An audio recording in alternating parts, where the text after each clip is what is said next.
حاضرین مجلس دروس المہمہ لعامت الامہ کا سلسلہ جاری ہے۔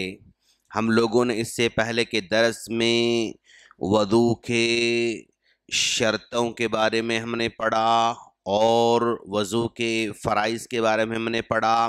آج ہم وضو کو توڑنے والی چیزوں کے بارے میں پڑھنے جا رہے ہیں۔ وضو کو توڑنے والی چیزیں 6 ہیں۔ وضو کے فرائض بھی 6 تھے اور وضو کو توڑنے والی چیزیں بھی 6 ہیں۔ پہلی چیز، اگر کوئی آدمی اپنے دونوں شرمگاہوں سے کسی چیز کا نکلنا تو اس سے وضو ٹوٹ جاتا ہے۔ دونوں پرائیویٹ پارٹ سے اگر کوئی چیز نکلتی ہے، جیسے پیشاب نکلتا ہے اور ہوا خارج ہو جاتی ہے، تو اس طرح کوئی بھی چیز اگر نکل جائے تو اس سے وضو ٹوٹ جاتا ہے۔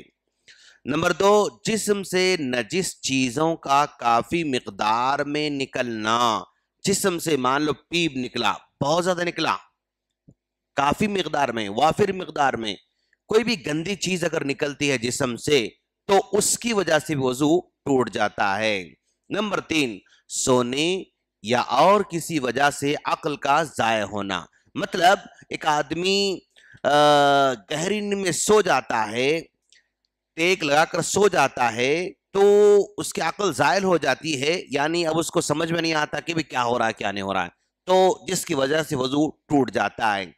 بے ہوش ہو جاتا ہے تب بھی وضو ٹوٹ جاتا ہے، کیوں؟ اس سے عقل اس کی زائل ہو جا رہی ہے۔ تو ایک آدمی بیٹھے بیٹھے اونگ رہا ہے، سامنے سے اونگ رہا ہے تو وضو نہیں ٹوٹتا ہے، ٹیک لگا کر سو گیا تو پھر اس کا وضو ٹوٹ جاتا ہے۔ اور نمبر 4، دونوں شرمگاہوں میں سے کسی ایک کو بغیر کسی حائل کے ساتھ چھونا، یعنی پرائیویٹ پارٹ کو کپڑے کے اوپر سے نہیں بلکہ ڈائریکٹ اگر ہاتھ لگاتا ہے تو اس سے بھی وضو ٹوٹ جاتا ہے۔ کپڑے کے اوپر سے اگر لگا رہا ہے ہاتھ، اس سے وضو نہیں ٹوٹتا ہے، بلکہ کپڑے کے بغیر اگر ہاتھ لگاتا ہے ڈائریکٹ، تب اس کا وضو ٹوٹ جاتا ہے۔ نمبر 5، اونٹ کا گوشت کھانے سے بھی وضو ٹوٹ جاتا ہے۔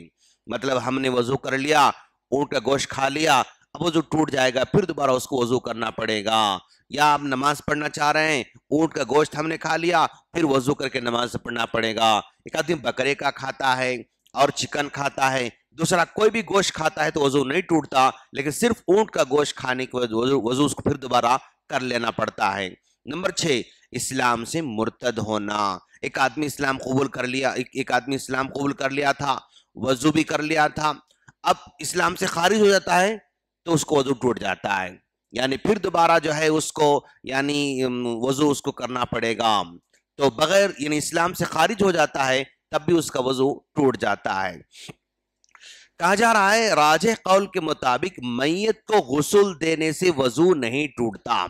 ایک آدمی میت کو غسل دے رہا ہے، اس سے وضو نہیں ٹوٹتا، اور یہی اکثر علماء کا فتویٰ بھی ہے، کیونکہ اس پر کوئی صریح دلیل موجود نہیں ہے سوائے اس کے کہ غسل دینے والا میت کی شرمگاہ کو بغیر کسی حائل کے چھو لے، اس پر وضو واجب ہوگا۔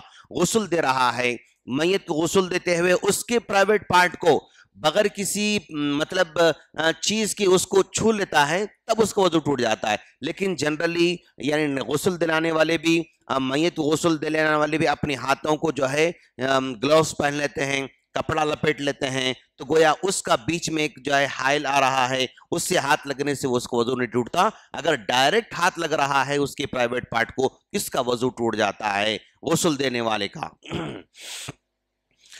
اور اسی طرح علماء کے 2 قول میں سے صحیح ترین قول کے مطابق بیوی کو چھونے سے بھی وضو نہیں ٹوٹتا، چاہے وہ شہوت سے چھوئے یا بغیر شہوت کے، بشرطے کہ شرمگاہ سے کوئی چیز نہ نکلے۔ اگر چھونے کے بعد اگر پرائیویٹ پارٹ سے کوئی چیز نکلتی ہے پھر وضو اس کا ٹوٹ جاتا ہے، کیونکہ آپ صلی اللہ علیہ وسلم اپنی بعض بیویوں کا بوسہ لیا کرتے تھے، دوبارہ وضو کیے بغیر نماز ادا کر لیتے تھے۔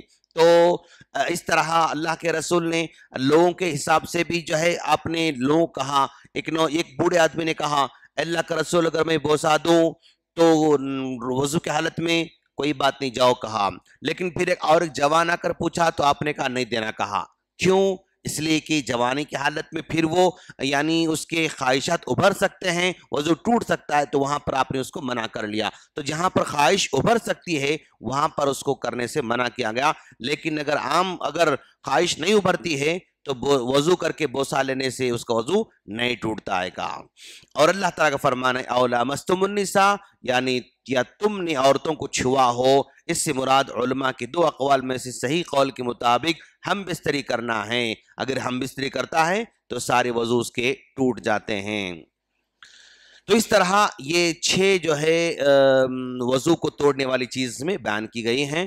ہم اللہ سے دعا کرتے ہیں اللہ تعالی ہم تمام کو سنتوں کو جان کر اس پر عمل کی توفیق عطا فرمائیں۔ آمین۔ السلام علیکم ورحمۃ اللہ وبرکاتہ۔